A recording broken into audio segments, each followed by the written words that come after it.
검색 요정입니다. 자, 오늘은 ROAS 얘기를 좀 해보려고 합니다. ROAS는 Return on Ad Spend의 약자로 광고비 대비 수익률을 말합니다.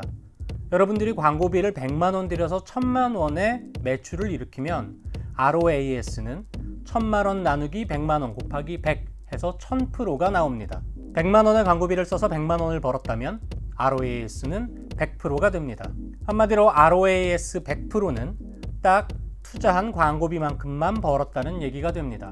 TV나 신문 같은 전통적인 광고에서는 ROAS라는 개념이 큰 의미가 없습니다. 목적 자체가 꼭 세일즈만은 아니기 때문에. 하지만 다이렉트 리스폰스를 가장 큰 목적으로 하는 퍼포먼스 애드의 경우는 ROAS가 상당히 중요한 지표로 사용됩니다.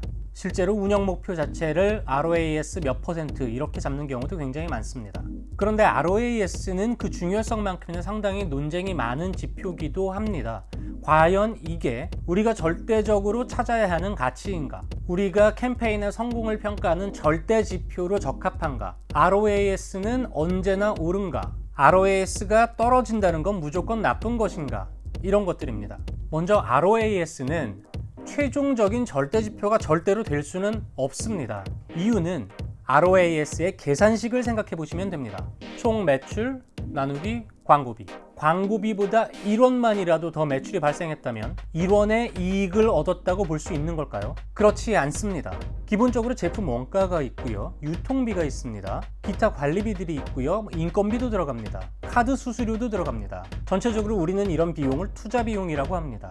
그리고 그 투자 비용까지 고려한 것을 ROI라고 합니다. ROAS는 단순히 광고비 대비 매출을 보여주면서 광고의 효율성을 평가하는 것이지 캠페인 성공과 실패를 나누는 절대 지표가 될 수 없는 것입니다. 그럼에도 불구하고 대행사에서는 ROAS를 쓰는 이유가 있습니다. 대행사에서는 이 제품에 들어가는 정확한 투자 비용을 알 수 없기 때문에 광고에서 얻어지는 수치만으로 집계를 할 수밖에 없기 때문입니다. 제가 예전에 어떤 블로그에서 이런 글도 본 적이 있습니다. 어떤 대행사에서 운영하는 블로그 같은데 적정 ROAS는 3대1, 그러니까 300% 정도가 좋다.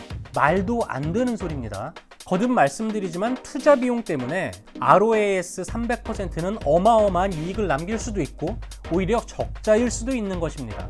제품 단가에 포함되는 투자 비용이 30% 이상일 경우에는 오히려 마이너스란 얘기입니다. 이익을 늘리기 위해서 ROAS를 의도적으로 떨어뜨릴 수도 있습니다. 실제 그런 일이 굉장히 많이 발생을 합니다. 우리가 광고비를 투자할 때 이렇게 늘 같은 비율로 매출이 늘어나지 않습니다. 어느 정도 규모가 되면 이렇게 매출 증가의 곡선은 그 각도가 낮아지게 됩니다.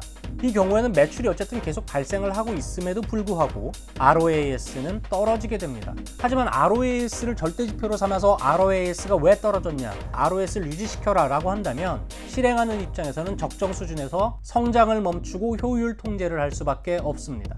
어떤 대행사들은 본인들의 실적을 홍보하기 위해 이런 얘기를 합니다. 우리는 ROAS를 1500% 찍었다. 저는 10,000%도 찍어봤습니다. 판매되는 제품이 어느 정도 수요가 있는데 경쟁이 치열하지 않고 거기에 그 제품이 고가의 제품이라면 ROAS는 굉장히 높게 나옵니다. 그럼 ROAS는 의미가 없는 지표냐? 그렇게 말씀드리는 것이 아닙니다. 아까도 말씀드렸지만 제품에 들어가는 원가를 알 수 없는 대행사 레벨에서는 ROAS를 기준으로 해서 1차적으로 판단을 할 수밖에 없고요. 본인들의 투자 비용을 고려해서 대행사에게 적정 수준의 미니멈 ROAS를 지정해 주는 것이 광고주의 역할입니다. 그리고 ROAS가 평가 지표로 전혀 무리수가 없는 경우도 있습니다. 여러분들의 캠페인이 큰 환경의 변화 없이 일정한 매체, 일정한 전략과 월 고정된 광고비를 운영할 경우에는 ROAS의 증가 혹은 하락이 평가의 지표가 될 수는 있습니다. 하지만 지속적으로 변화를 하고 있고 무엇보다 성장을 하고 있는 과정에서는 ROAS만으로 그 캠페인의 성패를 판단하는 것은 굉장히 위험합니다. 그럼 ROAS 외에 또 볼 수 있는 지표는 뭐가 있을까요? 저는 개인적으로 판매당 혹은 판매 제품당 광고비를 굉장히 중요하게 봅니다. 굳이 복잡하게 여러분들이 ROI 계산을 하지 않아도 3,000원짜리 제품을 파는데 판매당 광고비가 5,000원이 나왔다면 매우 쉽게 지금 뭔가 잘못되어 있다는 것을 알 수가 있습니다.